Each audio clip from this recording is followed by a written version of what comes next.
Hello, my dear students, and welcome back. I know, your exams are just around the corner. But please, don't you worry one bit. We are going to make this chapter, Plant Tissue Culture, so simple and easy that you will remember it forever. My promise. Chalo, let's get started. Okay, first, let me ask you a question. Just imagine, what if you could take one single leaf from a tree and use it to grow an entire forest?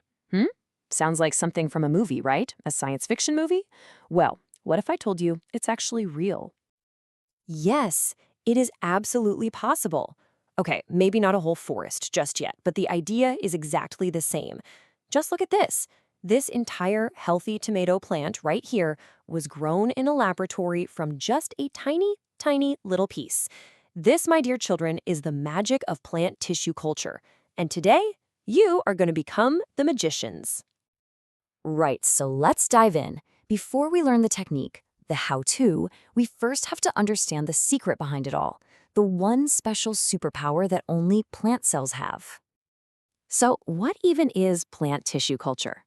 In the simplest words, it's a technique to grow plants in a lab. Think of it like this. You take a tiny piece of a plant and you grow it in a super clean glass bottle, almost like a daba, which has all its favorite food packed right inside. That's all it is. And this brings us to the most important word in this entire chapter. Please remember this: totipotency. This is the secret ingredient. It basically means that every single plant cell has this hidden, built-in power to grow into a complete plant with roots, a stem, leaves, everything. It's their own little superpower. Now, this whole idea isn't exactly new. Way back in 1902, a scientist named Gottlieb Haberland, who we now call the father of plant tissue culture, first thought of it. But the big breakthrough came in 1962, when two scientists, Marishiga and Skoog, created their famous MS nutrient mix, the perfect food for these cells.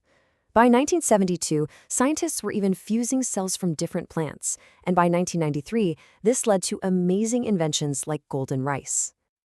So, now we know the what and the why, but how is it actually done? Let's take a look at the secret lab recipe. And don't worry, it's a very simple step-by-step process, really easy to remember for your exams. Okay, so this recipe has 8 logical steps. Let's just walk through them together. First, you select and prepare the nutrient media. That's the perfect food. Second, you choose a healthy explant, which is just the starting piece of the plant. It has to be healthy, right, to give it the best start. Step 3 is super important. Sterilization. You have to clean the explant perfectly because any tiny bacteria will also love that food and ruin the whole thing.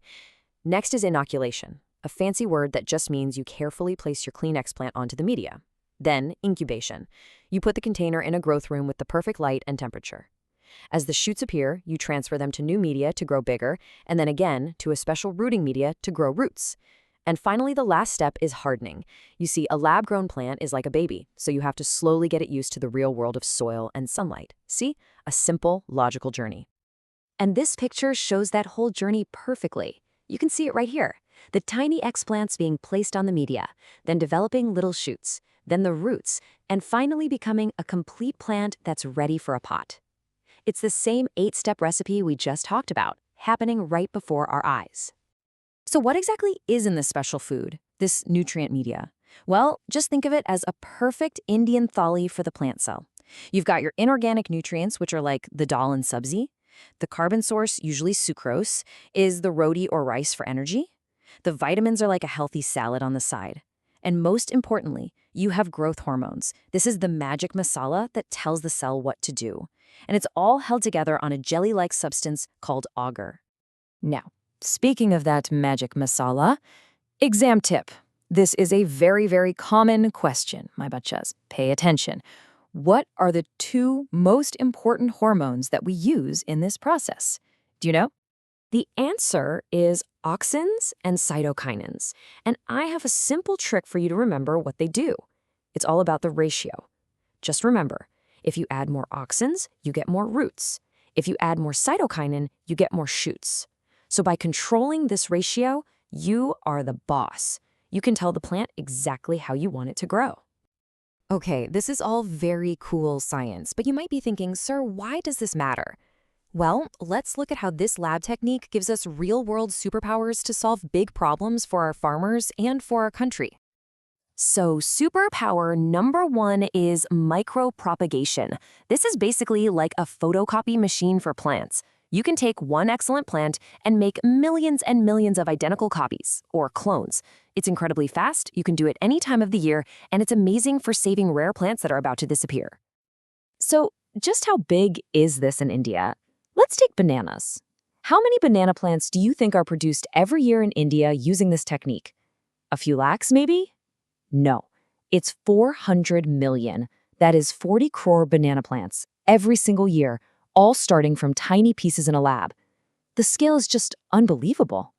Now for superpower number two, creating virus-free plants. You see, many of our important crops like sugarcane and potato get infected with viruses, and this really reduces the farmer's yield.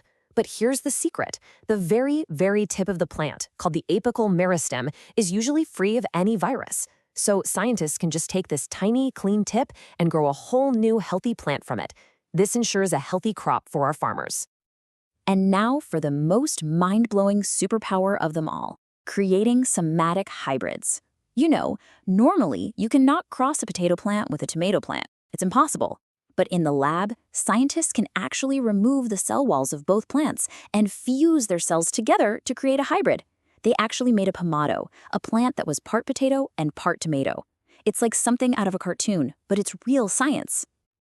Okay, exam time is almost here, so let's do a super quick revision. Focus now, okay? These are the most important points you need to write in your exam to get full marks. So let's summarize. Plant tissue culture grows plants in a lab from a small part called an explant. The magic principle behind it is totipotency. The plant is fed a special nutrient mix like MS media. The ratio of auxin and cytokinin hormones controls whether roots or shoots grow, and its biggest uses are micropropagation, making virus-free plants, and creating somatic hybrids. And that's it. That's the whole chapter in one slide. And before we finish, I want you to remember this. The biggest, strongest banyan tree was once just a tiny cell with a big dream to grow. And just like that cell, you have all the potential inside you. You can do this. I have complete faith in all of you. So I'll leave you with one final thought. Now that you are an expert on this amazing technology, if you could go into a lab and create any new plant that you could imagine, what would it be? Think about it. All the very best for your exams.